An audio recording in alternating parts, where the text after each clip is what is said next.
los temas de tapa que no están en tapa de todos los diarios, porque esa es la consigna de este programa. Nosotros nos llamamos temas de tapa porque te contamos lo que está en la tapa de los diarios y lo que no está, pero debería por ahí también estarlo, por lo menos a nuestro humilde entender. Para charlar un poco de la actualidad de lo que está sucediendo en la República Argentina, hoy se va a estar presentando en la ciudad de La Plata con una charla, debate sobre precisamente esto que nos está atravesando, sobre todo la urgente crisis económica que nos importa y que nos preocupa y ocupa a todos. A todos tenemos en comunicación telefónica, que ya ha charlado en varias oportunidades con nosotros, a Jorge Altamira, dirigente nacional de Política Obrera, tendencia del Partido Obrero. Hola Jorge, ¿cómo estás? Buen día, Vero Sarasola te saluda. ¿Qué tal? Buenos días, gracias por esta invitación. No, gracias a vos por atendernos. Siempre es interesante escucharte, sobre todo ahora después de lo que sucedió el miércoles con la marcha, con las dos marchas en realidad, la que sucedió convocada por la CGT al Congreso de la Nación y la otra también de otros sindicatos y partidos de izquierda en Plaza de Mayo. ¿Cuál es tu mirada con respecto a lo que aconteció el miércoles pasado? Bueno, en cierto modo fue un acontecimiento inusitado, porque la burocracia de la CGT hizo una marcha de apoyo al gobierno, en un momento en que están decretando un tarifazo, que manifiestan oposición de parte del gobierno a renovar paritarias, etcétera. La CGT se moviliza no en contra del gobierno, no en contra de su política económica, sino en apoyo al gobierno, y declara una oposición abstracta a los llamados formadores de precios, cuando los formadores de precios aumentan, digamos, esos precios como consecuencia del conjunto de la política económica actual. Entonces, evidentemente, con esta dirección sindical, el movimiento obrero se encuentra en un impasse completo. ¿Vos Con relación a Sí, sí, Te iba a preguntar por vos, favor. pero vos crees que están así porque los dichos de Pablo Moyano fueron bastante fuertes. De hecho, el comunicado que lanzó la CGT, que se leyó en la Plaza del Congreso, dice que le solicitan al gobierno una urgente revisión de la política económica y también que las paritarias se estén permanentemente abiertas y también un bono de fin de Bueno, año. empecemos por una cosa. La CGT no tiene que pedir al gobierno ninguna paritaria abierta ni nada, porque históricamente los reclamos sindicales son iniciativa de los sindicatos. Los sindicatos no pueden pedir que el gobierno les habilite el medio para hacer una reivindicación. Simplemente van a la Cámara Patronal y le dicen: nosotros queremos este aumento porque la inflación es tanto, de esta y esta manera, y abrimos paritarias. Después el gobierno podrá intervenir porque la ley facilita o faculta al Ministerio de Trabajo intervenir, etcétera, etcétera, algo que es manifiestamente una interferencia inadmisible del Estado en el movimiento obrero, pero bueno, eso es lo que establece la ley. Pero la iniciativa de un reclamo de los trabajadores es del sindicato, nada más, no puede haber ninguna otra. Eso no puede ser cuestionado de ninguna manera, porque entonces la dirección del sindicato es el presidente de la República. No tiene ningún sentido.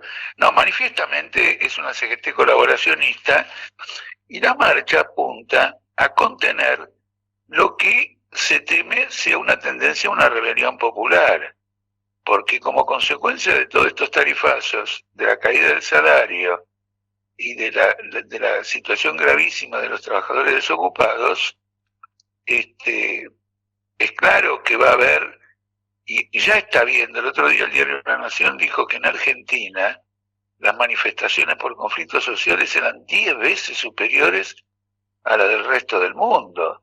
Hay todos los días una manifestaciones de este tipo, lo que no hay es una iniciativa de conjunto. Quiero ser más preciso: la CGT hizo la manifestación de ayer como una tentativa de bloquear cualquier reacción popular. Es decir, miren, acá yo soy el representante, etcétera. Él hizo una manifestación de aparato, con la bandera, cada uno iba con una bandera del sindicato, con una pechera. Ningún sindicato tiene condiciones, cuando hay una irrupción popular, de ponerle pechera y darle bandera a cada uno de los que están presentes ahí. Es el aparato sindical que se movilizó, pero no el movimiento obrero.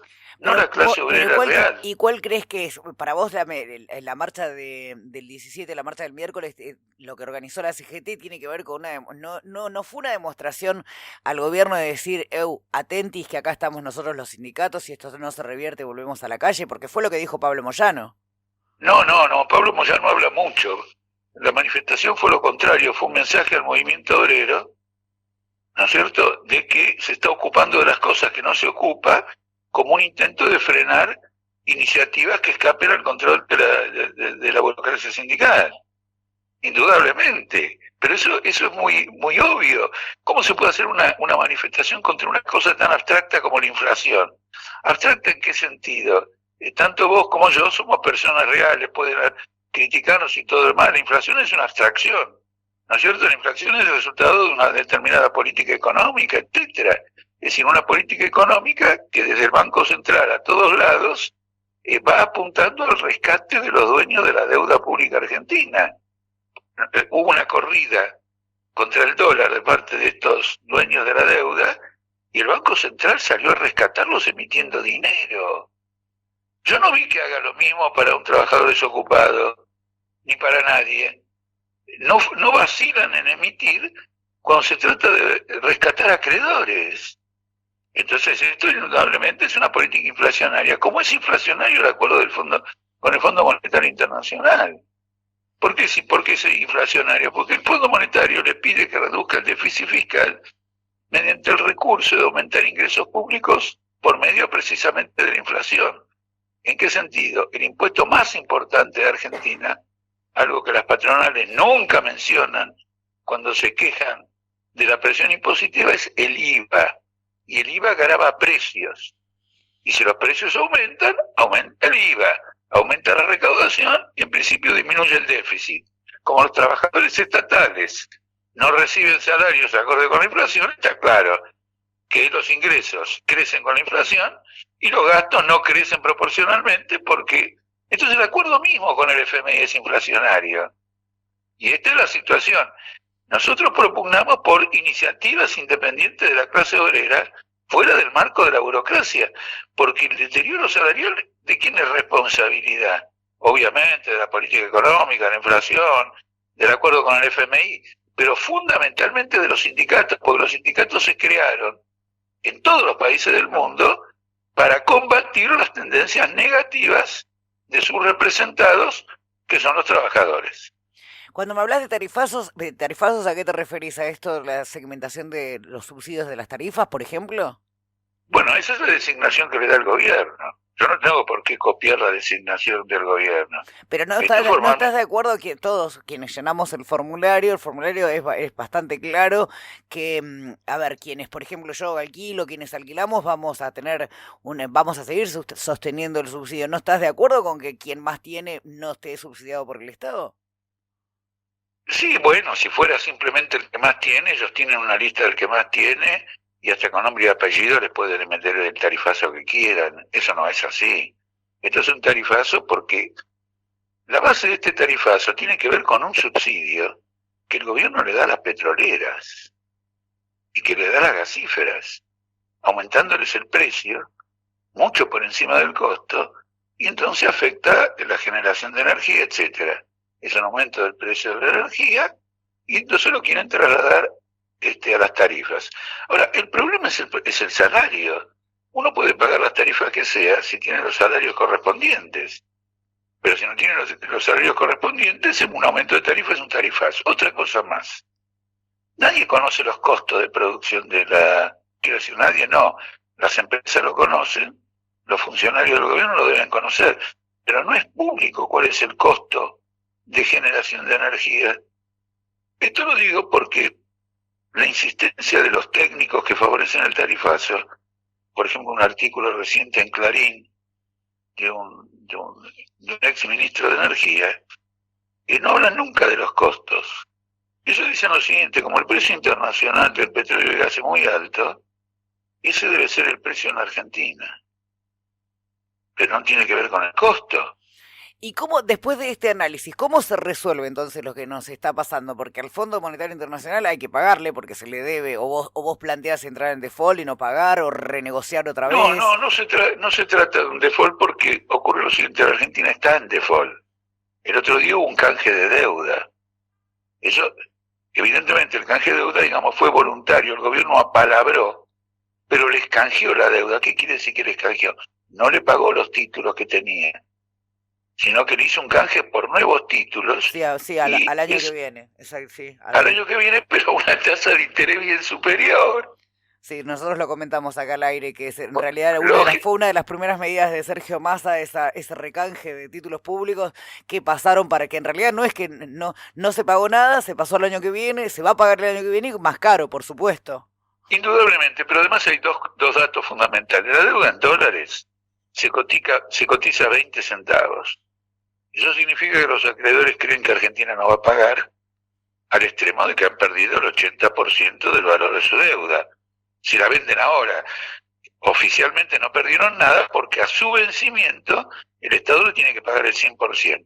Pero si ahora quieren obtener dinero, quieren convertir su deuda en dinero, le van a dar 20 centavos y no el dólar que está anotado en la deuda. Eso es default. Segundo punto, el Banco Central emitió dinero para rescatar a los bonistas. Eso es default. El país está en default. Que no vengan con el cuento de que alguien reclama el default.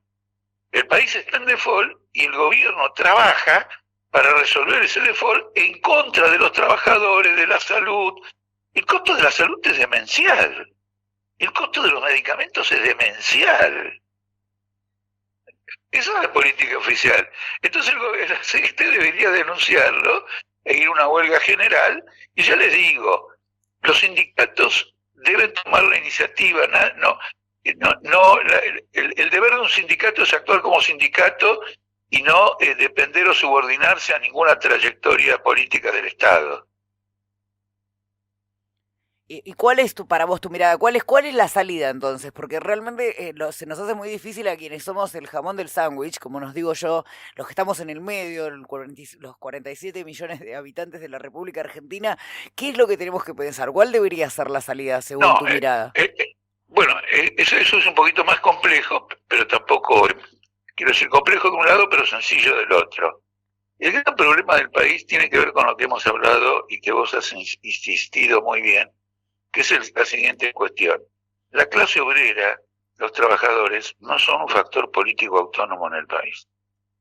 Vos fíjate que ayer, el embajador norteamericano le dijo a Massa y a Larreta cómo tienen que formar el próximo gobierno. Sí, lo leímos en los títulos de etapa cuando leíamos los diarios. Les dijo que hagan la coalición ahora. Ahora. Bueno, yo escribí sobre eso hace una semana y dije que esa era la orientación.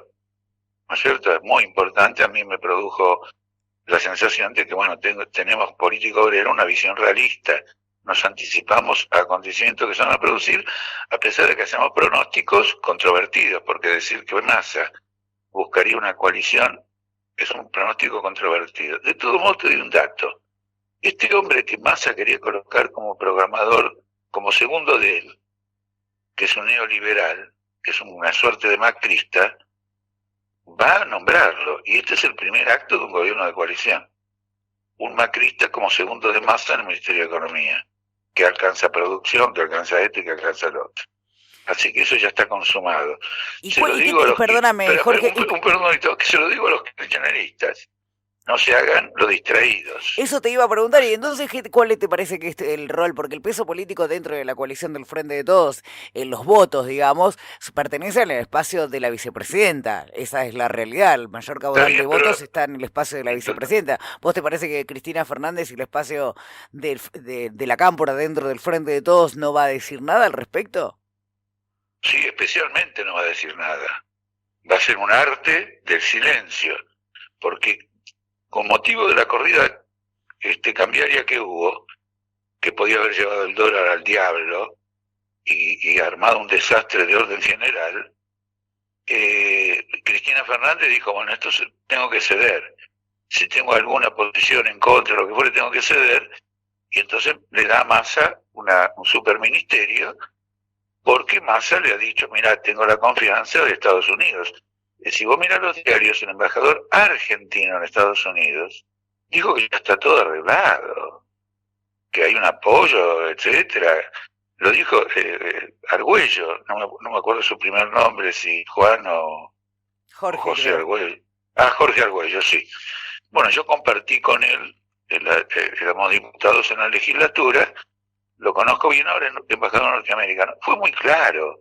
Entonces, finalmente, estos representantes políticos que tenemos, sea Cristina Kirchner, Massa, Larreta, lo que fuere, son serviciales al capital. Y cuando resisten o discrepan en una cosa, el capital aprieta y al final tiran la toalla, como ocurrió bajo el gobierno anterior de Cristina. A principios de 2014, la misma apretada que hay ahora, llevó a que Kicillof devaluara el peso y se desatara una espiral inflacionaria. Cristina Kirchner hizo un acuerdo con Chevron, que además era secreto, con una cuenta en el exterior que estaba, ¿cómo se llama esto? Offshore, ¿cómo se llama? Ah, paraíso fiscal. Paraísos fiscales, sí. Paraíso fiscal para que Chevron, violando los cepos cambiarios que había, pudiera recibir los dividendos de una inversión que iba a hacer en la Argentina en Vaca Muerta. Son representantes del capital, por eso te insisto que el gran problema es la autonomía política de la clase obrera. Es decir, que aparezca la clase obrera frente a la clase capitalista, disputando la sociedad a la clase capitalista, es decir, disputando la clase media, etcétera, como un factor político. Este es el problema crucial, porque el peronismo no representa ya de ninguna manera un interés siquiera inmediato de los trabajadores. ¿Y vos qué decís? ¿Vos qué decís que el año que viene entonces se va a convertir en una elección de votar el menos malo? No, todavía no sabemos cómo va a ser el año que viene, cuidado, porque esto que está haciendo Massa modifica muchísimo el esquema electoral. Ya empieza a ser confuso de que vaya a ser Frente de Todos contra Juntos para el Cambio. Además, esta Carrió lo advirtió. Dijo, muchachos, ustedes se están arreglando con Massa. Es decir, vamos a tener fracturas de los dos lados y vamos a tener alas que quieran combinar entre ellos. Por eso el otro día le presté atención a algo que nosotros habíamos advertido también, y es que probablemente suspendan las PASO. No, no creo que suceda eso. Vos decís que... No, pero sí, porque fíjate una cosita. Hubo 2 elecciones en que las PASO se adelantaron en el anuncio de la derrota del gobierno. Y entonces crearon, entre las PASO y la elección general, 2 meses de una incertidumbre brutal. No, sí, de un desastre. Yo recuerdo después de las PASO que perdió Mauricio Macri, al otro día donde el valor del dólar, todo dijo, los retos de Mauricio Macri a la población. Brutal, etcétera. Bueno, pero lo mismo ocurrió ahora, en 2021. Empezó una crisis terminal del gobierno. Entonces, lo que Néstor Kirchner concibió como una forma de superar la fragmentación que tenía el peronismo y el radicalismo, acordate que en el 2003 hubo una elección con 3 candidatos a presidente por el peronismo y 3 del radicalismo. Entonces dijo, bueno, vamos a dictar unas PASO para que por fuerza de ley, no por voluntad política de los partidos, por fuerza de ley se unifiquen. Eso ahora se transformó en un boomerang. Y entonces están discutiendo suspenderlo, con lo cual el escenario político electoral está muy abierto y muy condicionado a la evolución de la economía. Última cosita para no alargar mucho. No nos olvidemos de la economía mundial, porque ahora hay una guerra muy extendida, que no solo es en Europa, sino también en Asia, en el estrecho de Taiwán. El despliegue que hizo el otro día China fue impresionante. Si el presidente de China decía, miren, y cambiamos un poquito de la operación, ocupen la isla, todo el operativo que hicieron ya estaba en condiciones de ocupar Taiwán. Entonces hay una crisis internacional de gran envergadura que es una demostración de que las contradicciones del capitalismo a nivel mundial han llegado a un punto de explosión, porque una guerra es la manifestación de la explosión de todas las contradicciones. Jorge, te vas a estar presentando hoy acá en la ciudad de La Plata, en nuestra ciudad, a las 5 de la tarde. Sí, creo que es en el Círculo Italiano. Exactamente, en Diagonal 73, entre 10 y 11, para charlar un poco sobre todo esto, la realidad económica, la política nacional y un poco también supongo que tocarás esto que estabas señalando sobre política internacional. Te deseamos la mejor de las suertes con la charla, siempre es muy interesante escucharte y sos un hombre con un gran recorrido político en la historia de nuestro país, siempre es muy interesante, acá siempre sacamos al aire todas las voces y nos encanta charlar contigo. Muchísimas gracias, realmente muchísimas gracias. Ha sido un buen comienzo de día. Me alegra mucho, que termine genial entonces, que tengas un lindo día y un lindo fin de semana. Jorge, te mando un abrazo. Un abrazo para vos.